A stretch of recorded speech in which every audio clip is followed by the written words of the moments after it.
Hello everyone, welcome to my channel. And আজকে আমি CSK আর আরআরকে নিয়ে কথা বলবো, মানে Chennai Super Kings and Rajasthan Royals. আমার ছখানা টিম কভার করা হয়ে গেছে। এটা আমার 7 নম্বর আর 8 নম্বর টিম আইপিএলের। আইপিএল 2024-এ কোন টিম কতটা ভালো পারফর্ম করবে, কোন টিমের ব্যাটিং স্ট্রেংথ ভালো, কোন টিমের বোলিং স্ট্রেংথ ভালো, কোন টিমকে আমরা টপ 6-এ এই টপ 4-এ যেতে দেখতে পারি, সেটা নিয়ে আমরা যে কথা বলবো।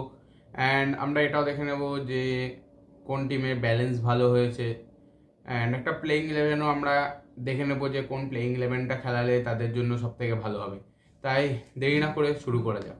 প্রথমে আমরা কথা বলে নেব সিএসকে কে নিয়ে বলার মতো কিছুই নেই। আগেরবারের champion, defending champions. And MS Dhoni রয়েছে অ্যাজ আ ক্যাপ্টেন, সবাই জানে। রবীন্দ্র জাদেজা রয়েছে, ঋতুরাজ গায়কোয়াড় রয়েছে, আজিঙ্কা রাহানে, দীপক চাহার রয়েছে। ডেভান কনওয়ে এবছর বাইরে হয়ে গেছে। এই জিনিসটা একটা খারাপ খবর। ডেভান কনওয়ে চলে গেছে, রুলড আউট, চোটের জন্য, আঙুলে চোট, বুড়ো আঙুলে চোট।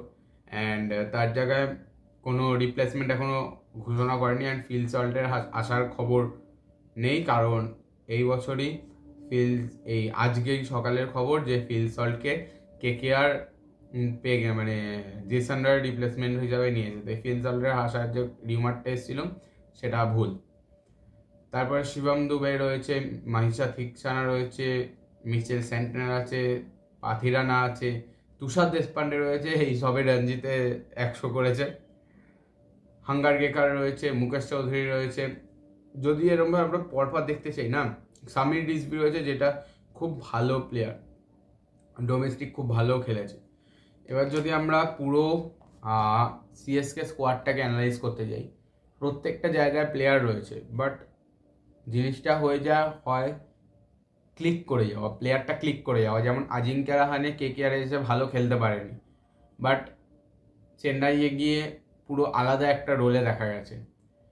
এখানে শার্দুল ঠাকুর এবছর কেকেআর থেকে আবার চেন্নাইয়ে গেছে। শার্দুল ঠাকুর কেকেআরই চেন্নাইয়ে যখন ছিল তখন খুব ভালো প্লেয়ার ছিল, তারপর দিল্লি হয়ে কেকেআর হয়ে আবার চেন্নাইয়ে গেছে।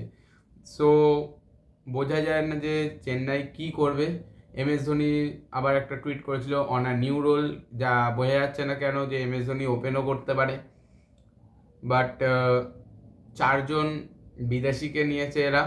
রাচিন রবীন্দ্রা রয়েছে, ডেভান কনওয়ে চলে গেছে তাদের মধ্যে।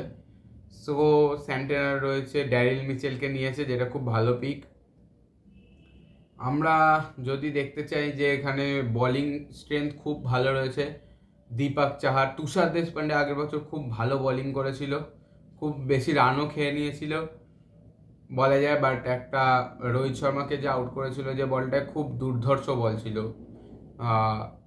একটা রান মেশিন হিসাবে নাম পড়ে গেলেও ডিসএগ্রি করার মতো কিছু নেই যে ও ভালো বোলিং করেনি। রান খেত, সিরাজও একটা সময় খুব রান খেয়েছে, বাট এখন মোহাম্মদ শামির ওপরে দেখেই বিসিসিআই, বাট আমি দেখি না। বাট তাও বলা যায় যে ভালো প্লেয়ার তুষার দেশপান্ডে। এছাড়া রাচিন রবীন্দ্র রয়েছে, যেটা ক্লিক করার খুব একটা বড় ব্যাপার, কারণ ওডিআইতে দেখেছি। অ্যান্ড রাচিন রবীন্দ্র কিন্তু একজন অলরাউন্ডার, কারণ আমরা যেটায় আজাজ প্যাটেল 10 উইকেট নিয়েছিল, টোটাল 17 উইকেটের মধ্যে 14 উইকেট তো আজাজ প্যাটেল নিয়েছিল, বাট 3টে উইকেট কিন্তু রাচিন রবীন্দ্র নিয়েছিল। অ্যাজ আ স্পিনার ও টেস্ট খেলতে ইন্ডিয়া এসেছিল অ্যাজ আ স্পিনার, পরে ও ওপেন করে অলরাউন্ডার হয়ে যায়। এখন ম্যাক্সিমামটা ব্যাটিংয়ের দিকে দেখে লোকজন, বাট স্পিনার ছিল, সেটা আমার মনে আছে। এছাড়া সামির রিজভি রয়েছে, খুব ভালো ব্যাটসম্যান। এই টিমটার মধ্যে থেকে কোনো খুঁত বের করার জায়গা নেই, যেহেতু MS ধোনি ক্যাপ্টেন রয়েছে, ভগবান ক্যাপ্টেন রয়েছে। বাট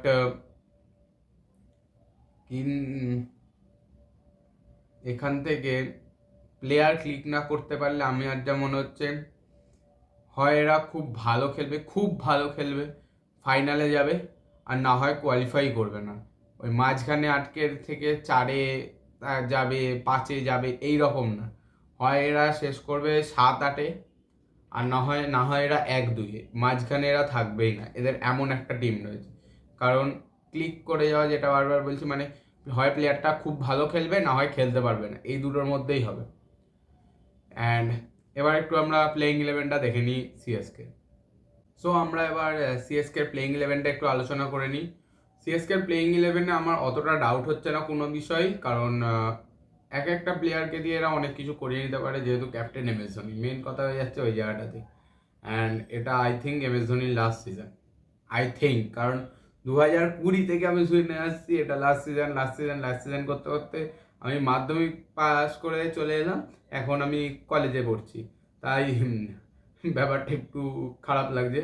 আমি মাধ্যমিকে পড়ার সময় থেকেই তখন শুনে যাচ্ছি যে মানে ক্লাস 10-এ পড়ার সময় থেকে যে এটা এম এস ধোনির লাস্ট সিজন, বাট হচ্ছে না। তো ভাত নামক এবার প্লেইং 11 আসা যাক।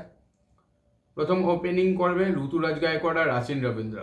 এটা একদম হতেই পারে, বাট কারণ ডেভান কনওয়ে নেই অ্যান্ড ওরা লাইক রিপ্লেসমেন্ট করতে পারে রাচিন রবীন্দ্রকে ওর জায়গায় খেলিয়ে দিয়ে।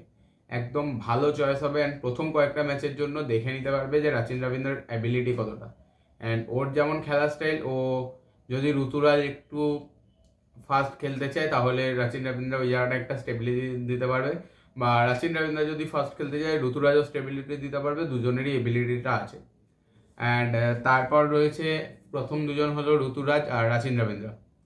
তারপর রয়েছে 3 নম্বরে আজিঙ্ক্য রাহানে। এটা খুবই প্রেডিক্টেবল বলা যাবে না, কিছুই বলা যাবে না, বাট রাহানে আগের বছর খুব ভালো খেলেছে অ্যান্ড যদি সাকসেস পায় এবছর এই পজিশনে তাহলে রাহানেকেই ওরা রাখবে। 4 নম্বরে সামির রিজভি, ডোমেস্টিক খুব ভালো প্লেয়ার, খুব ট্যালেন্টেড প্লেয়ার আমি দেখেছি। সো 4 নম্বরে সামির রিজভিকে আমার মনে হচ্ছে রাখবে, বা আজিঙ্ক্য রাহানে সামির রিজভি এরা দুজন ওপর নিচ হতেই পারে। 5-এর জন্য আমার দুটো অপশান থাকবে, ড্যারিল মিচেল নয় মঈন আলী। মঈন আলীর একটু প্রেফারেন্স বেশি থাকবে, কারণ মঈন আলীকে ম্যাক্সিমাম টাইমটা চিপকে খেলতে হবে, চেপক আমরা জানি কতটা স্পিন পিচ, সেই জন্য মঈন আলী থাকবেই।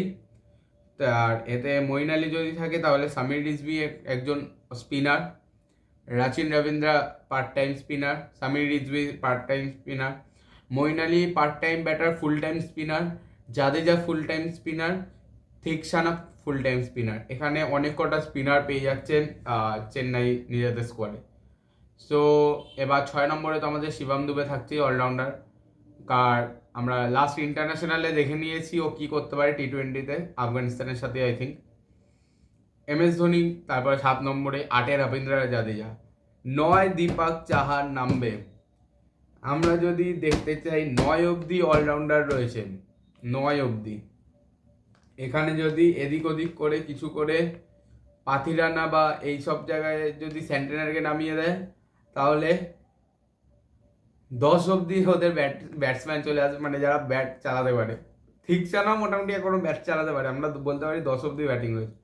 তো 9 দীপক চাহার, 10-এ থিকসানা, 11-এ পাথিরানা, আর 12-এ থাকবে আমার জন্য তুষার দেশপান্ডে। বাট মুকেশ চৌধুরীও একটা জায়গায় একটু মুখ গুজতে চেষ্টা করবে, বাট যদি ভালো না হয় তাহলে মুকেশ চৌধুরী আসবে, বাট তুষার দেশপান্ডে ফার্স্ট টিমে চান্স পাবে। সো এইটা আমার হলো চেন্নাইয়ের ফার্স্ট 11। এরপর রাজস্থানেরটায় ঢোকা যাক, চলো। তো আরআরের টিমকে যদি আমরা দেখতে চাই, আরআরের টিমের মধ্যে কোনো চেঞ্জেসই নেই ম্যাক্সিমামটা। রোহমান পাওয়েল এসছে, এছাড়া আবেশ খান এসছে, আর মানে দেবদত্ত পাটিকালের সোয়াপ হয়েছে, ট্রেড হয়েছে, আর কিছু দেখতে পাচ্ছি না আরআরের টিমের মধ্যে। আমি সত্যি বলতে আরআরের টিম আগের মতনই রয়েছে, Yashasvi Jaiswal, Jos Buttler, Sanju Samson, Shimron Hetmyer, তারপর রোহমান পাওয়েল ইচ্ছা করলে আসবে, না হলে পর সেম টিম রয়েছে, কোনো চেঞ্জেস নেই। And coach obviously Sangakkara, and দুজন পেসার খেলবে, greatest pacer of all time, Avesh Khan আর প্রসিদ্ধ কৃষ্ণা।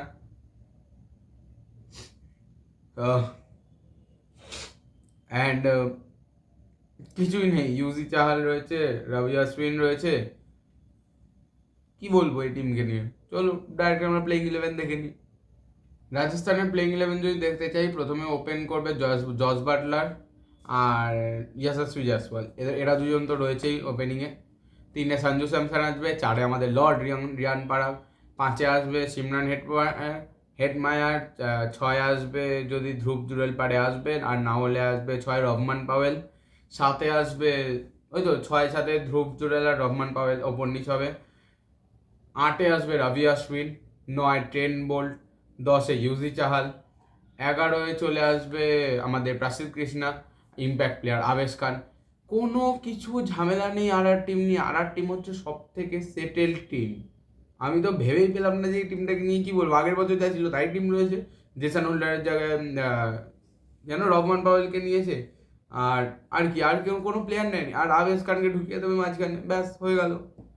ইউজি চাহাল খেলবে, ট্রেন্ট বোল্ট খেলবে, রবি অশ্বিন থাকবে, ধ্রুব জুরেল, রিয়ান পারাগ, সঞ্জু স্যামসন, জর্জ বাটলার, যশস্বী জয়সওয়াল সবাই রয়েছে। Nothing to say about this team. চলো টাটা, দেখা হচ্ছে কালকের ভিডিওতে। আর দুটো টিম বেঁচে রয়েছে, ভিড যারা, আমার কেকেআর আর প্রীতি জিন্টার Punjab Super Kings, sorry Punjab Kings.